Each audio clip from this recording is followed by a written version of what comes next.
오늘은 저보다 더 악한 귀신 7의 정체란 제목으로 말씀을 나눌까 합니다. 마태복음 12장 43절에서 45절 제가 읽겠습니다.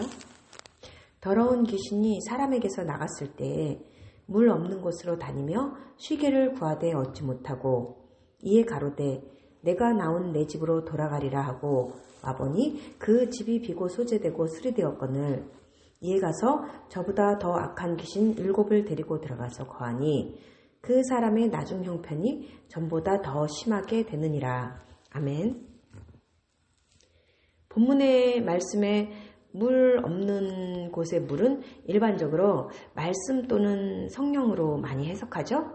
그러니까 예수님을 믿게 된 후에 그 안에 있던 귀신이 쫓겨난 후에 그 사람 안에 말씀이 없거나 성령 충만하지 않으면 다시 악한 귀신 7을 끌고 와서 이전보다 더 못되고 상태가 안 좋아진다는 뜻으로 많이 말씀을 하시는데 저 또한 동조하는 해석이지만 여기서 앞뒤 문맥을 살펴보면은 예수님은 우선적으로 유대인에게 하신 말씀이라는 것을 알 수 있습니다. 예수님이 이 말씀을 하게 된 경위를 보면 예수님이 2일 전에 눈 멀고 벙어리 된 자들을 귀신을 쫓아내고 고쳐주니까 무리들이 놀라서 예수님이 다윗의 자손인 메시아라고 인정을 합니다. 그러자 시기가 난 바리새인들이 예수님이 바알세불에 힘입어 귀신을 쫓아낸다면서 예수님이 메시아라면 표적을 보여달라는 말을 합니다. 그래서 예수님은 악하고 음란한 세대에게 보일 것은 요나의 표적밖에 없다고 말씀하신 후에 본문의 7 귀신의 비유의 말씀을 하신 것입니다. 그런데 예수님이 이 말씀을 하신 역사적 배경을 살펴보면 이스라엘 백성은 바벨론 포로 귀환 시에 우상숭배라는 더러운 귀신을 쫓아내는 그런 계획적인 일을 했어요. 하지만 이내 바리새인파의 발응으로 지나치게 율법적이고 형식에 얽매인 그 외식주의 신앙으로 발전하게 됐죠. 그래서 여기 보면 44절에 수리되었거늘 이 말은 헬라어로 케코스 메모에논이라고 하는데 장식되었다, 꾸며져 있다 그런 뜻이라고 합니다. 즉 청소가 된 후에 거룩한 척 남을 의식해 자신을 꾸미는 심령이 되었다는 거죠. 이런 위선과 자기의 교만은 누가복음 18장 10절에서도 바리새인이 옆에서 기도하는 세리와 자신을 비교하면서 나는 이 세리와 같지 아니하며 일에 2번 기도하며 소득의 11조를 드리나이다 라고 기도한 것에도 잘 드러나 있는데 그렇다면 이 7 귀신의 정체는 무엇일까요? 여기서 7 귀신의 7은 완전수로서 완전한 악을 의미합니다. 실제종이라고 해서 예전 초기 교부 시대 때부터 모든 죄악의 근원이 된다고 해서 7가지 죄를 부단히 경계를 했는데 그 죄는 7가지 죄는 교만과 인색과 시기, 분노, 음욕, 탐식, 나태죠. 근데 이 7제종이 세븐이라는 영화의 소재가 되기도 했는데 그리고 또 이스라엘 사람들이 출애굽한 후에도 가나안 정복 시에 진멸해야 할 가나안의 7 족속 또한 이 영적인 의미에서 우리 마음에 관한 7가지 그 죄악을 의미한다고 합니다. 여기서 가나안 7 족속이 상징하는 죄악들을 잠깐 살펴보면 헷 족속은 공포와 두려움, 기르가스 족속은 혼돈과 의심, 아모리 족속은 교만과 지식, 가나안 족속은 열등의식과 비굴함, 브리스 족속은 미움과 분노, 히위 족속은 향락과 예술, 여부스 족속은 원망 불평이라고 합니다. 무슨 근거로 이런 말이 나왔는지는 모르겠지만 아마도 이 족속의 특성이 이랬다는 게 아닐까 그런 생각을 했습니다. 또한 잠언 6장 16절 19절에서도 여호와께서 미워하시는 7가지 죄악이 나오죠. 즉 교만한 눈, 거짓된 혀, 무죄한 자의 피를 흘리는 손, 악한 기교를 꾀하는 마음, 빨리 악으로 달려가는 발, 거짓을 말하는 망령된 증인, 형제 사이를 이간하는 자입니다. 이렇듯 인간이 짓는 완전한 죄악이 7귀신이기도 한데 여기서 세 분류의 7가지 죄가 이 종류가 조금씩 다 틀려요. 하지만 공통적으로 들어가는 죄가 있는데 그것은 바로 교만입니다. 즉 교만은 모든 죄악의 선봉이며 왕이죠. 사탄이 타락한 원인도 이 교만 때문이고 아담과 하와를 범죄케 한 것도 하나님과 갖고자 했던 이 교만 때문입니다. 이 교만이라는 죄가 왜 무섭냐면 탐식과 정욕과 분노, 시기, 게으름, 분노, 열등감 이런 등등 갖가지 죄를 지었어도 예수님을 만나면 회개하면 되는데 이 교만한 자는 애초에 예수님을 만나기조차 어렵다는 게 문제입니다. 그래서 이 유대인들도 우상숭배라는 귀신을 내보내서 깨끗해졌어도 이 교만함으로 예수님을 배척했고 그래서 악한 귀신들이 그들의 마음을 점령해서 예수님을 십자가에 매달아 죽이기까지 했죠. 본문 43절에 물 없는 곳이란 문자적으로는 광야 사막을 뜻하기도 하는데 광야는 당시 유대인들의 통념으로 귀신들이 처소라고 생각했다고 합니다.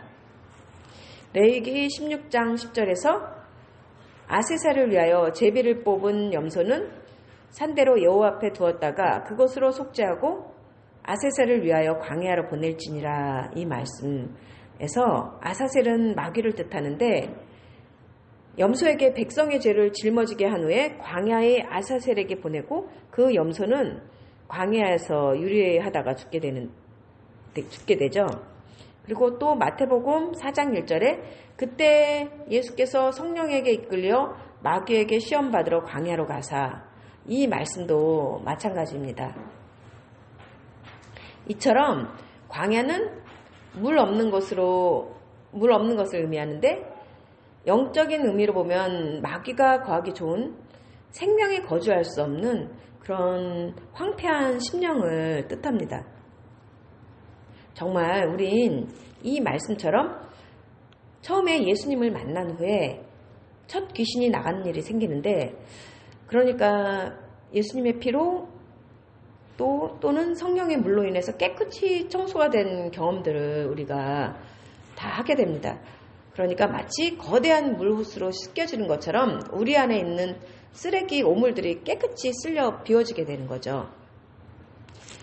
그런데 이건 꼭 비유적인 것만이 아니라 처음 예수님을 만났을 때 이런 축사 사역자에 의해서가 아니더라도 예수님이 우리에게 직접 오셔서 축사를 하시기도 하는데 저도 예전에 처음에 예수님을 만난 후에 왜 그런지 모르게 한없이 눈물을 흘렸고 하루 종일 하품을 하거나 구토 같은 기침 그리고 트림을 하면서 제 안에 더러운 것을 토했는데 이런 것들은 축사 시에 일어나는 대표적인 신체 현상입니다.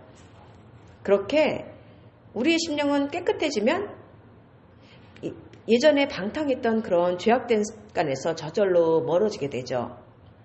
여기까지는 아주 좋아요. 그런데 점차 애석하게 그 빈 마음에 예수님 대신 자기 생각, 자기 의로 채워지면서 바리새인의 신앙으로 변해가는 경우가 많습니다. 오직 자기 생각만 옳아서 자기와 다르면 이단이고 자신이 정한 거룩함에 못 미치면 상종 못할 더러운 마귀의 자식으로 만드는 거죠. 제가 예전에 어느 목사님한테 들은 얘기가 있는데 어떤 교회에서 어느 여집사님이 이혼을 한 다음에 그 후에 남편이랑 다시 합치게 됐는데 그런데 다시 혼인신고를 안 하고 합쳤다고 그래요. 근데 그걸 그 교회 장로인가 영향력 있는 사람이 알게 되었는데 그 장로는 이 담임 목사님한테 간음한 자와 같이 있을 수 없다면서 저 사람을 내보내지 않으면 자기가 나가겠다고 했다고 합니다. 근데 이 장로님이 헌금을 많이 하니까 목사님이 할 수 없이 그 여집사님을 내보냈다는 것이에요. 아마 그 장로님은 공동체의 거룩성을 보존하기 위해서, 그리고 이 악한 자와 멍에를 같이 매지 말라는 그 말씀 때문에 그 여집사를 내보내는 게 의라고 생각을 했을 것입니다. 하지만 저는 그 얘기를 듣고 그때 굉장히 좀 씁쓸한 마음이 들더라고요. 그 쫓겨난 여집사는 그 후로 다른 교회로 옮겨서 신앙생활을 잘했는지는 모르겠는데 아마 상처를 받고 아예 교회를 떠나지 않았을까 하는 생각이 듭니다. 이런 종교적 열심과 교만은 사람을 죽일 수도 있습니다. 예전에 중세 카톨릭이나 초기 개신교 때 종교 재판이나 마녀 사냥 같은 그때 자료들을 보고 유튜브에서 보면은 그때 사용했던 고문 도구나 살해 방법 보면은 어떤 연쇄살인마도 그렇게 악랄한 방법으로 죽이는 어려울 정도로 잔인하더라고요. 이처럼 자기 위한 신앙이 이렇게 위험한 것입니다. 우리가 믿음으로 구원을 받으면 그 구원을 잃어버리지 않는다고 믿는 사람이 많습니다. 하지만 분명 성경엔 성령으로 시작하였다가 이제는 육체로 마치겠느냐란 말씀이 있고, 갈라디아서 3장 3절이죠. 또 데살로니가 5장 19절엔 성령을 소멸치 말며 이런 말씀이 있습니다. 그래서 우리 안에 이런 7가지 제약이 가득 차면은, 교만이 가득 차면 성령님이 떠나신다는 거죠. 바울조차도 자신이 남을 전도한 후에 자기가 도리어 버림받을 것을 두려워 몸을 쳐 복종을 한다고는 그런 고백을 했는데, 왜 바울같이 위대한 신앙인이 버림받을까봐 두려워했을까요? 바울이 살인이나 간음의 죄를 지을 리는 없어요. 하지만 바울도 이 자기와 교만의 죄를 지을까봐 두려워했던 것이라고 저는 생각합니다.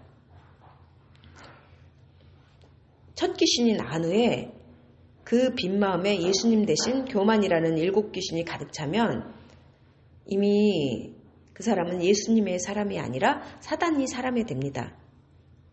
사망에서 생명으로 옮겨졌지만 다시 생명에서 사망으로 옮겨지게 된 것이죠. 신앙인이 되면 대부분 이전에 짓던 죄들을 끊게 됩니다. 술 취함이나 폭력이나 토색, 음란, 그런 죄는 다 이제 안 짓게 되죠. 하지만 이런 것보다 교만이 더 큰 죄인데도 많은 신앙인들이 이 교만이 죄인 줄 모르고 일상으로 짓게 됩니다. 분명 그들도 성경에 교만이 죄라고 분명히 명시되어 있는 걸 모르지는 않는데, 하지만 교만은 눈을 멀게 하는 특성이 있어요. 참 신기한 게 자신의 죄엔 눈이 멀었지만 타인의 죄는 밝히 본다는 것이에요. 마태복음 7장 3절에서 5절에서 보면, 어찌하여 형제의 눈 속에 있는 티는 보고 내 눈 속에 있는 들보는 깨닫지 못하느냐.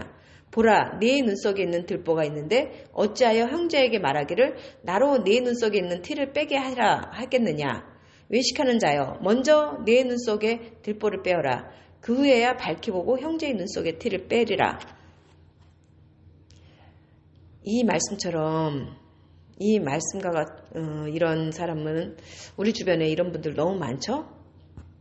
하나님은 교만한 자를 가장 싫어하십니다. 그리고 인간도 마찬가지예요. 교만한 자는 누구나 싫어해요. 그리고 교만한 자도 타인의 교만을 용납하지 않아요. 그런데 이 교만한 자는 스스로 자신을 교만하다고 생각지 않습니다. 교만의 특성은 이렇듯 속이는 데 있습니다. 그래서 우리가 이 교만을 경계하고 대적하기가 아주 어려운 것이 되는 것이에요. 넘어뜨리고도 넘어진 줄 모르게 하는 게 사단의 수법이죠. 우스갯소리로 우리 기독교인들이 빌립보서 2장 3절에 나보다 남을 낮게 여기고 해서 이 낮게의 시옷 받침을 한 획 추가해서 지옷으로 해갖고 나보다 남을 낮게 여기고, 즉 얕잡아 본다는 거죠. 그렇게 받아들여서 문제라는 그런 제가 말을 듣고 웃었는데, 성경을 이렇게 1.1획 빼거나 더하면 안 되는데 그 한 획이 아예 그 신앙의 노선과 종착지를 바꾸게 하죠. 예수님은 생명의 길은 좁은 길이고 멸망의 길은 넓은 길이라고 그런 말을 하셨는데, 이 말씀은 참된 그리스도인은 핍박을 이기고 세상 풍조를 따르지 않는 구별된 삶을 살아야 하기에 그런 의미로 하신 말씀이죠. 하지만 한편으론 세상 풍조를 따르지 않아도 본능대로 죄된 마음대로 살아가는 게 넓은 길이 아닐까 생각합니다. 인간은 본성적으로 교만한 품성을 타고났습니다. 매우 아주 어린 아이들도 누가 가르쳐주지 않았는데도 잘난 척하고 의시되면서 자기보다 못한 사람을 깔보죠. 그래서 자기 본능대로 모든 이가 남들보다 더 높아지고 추앙받기를 원하면서 또 그렇게 되기 위해 삶의 목표를 정합니다. 그래서 그런 무리 속에서 교만의 본능을 거스르고 낮은 마음, 낮은 자리에서 나보다 남을 낮게 여기며 섬기며 사랑하는 것이 좁은 길, 생명의 길로 가는 게 아닐까 생각합니다. 우리 모두 좁고 힘들어도 바른 노선, 일곱 귀신이 아닌 예수님이 장악한 겸손한 심령이 되어 서로 섬기고 사랑하는 그런 그리스도인이 되길 기도합니다. 아멘.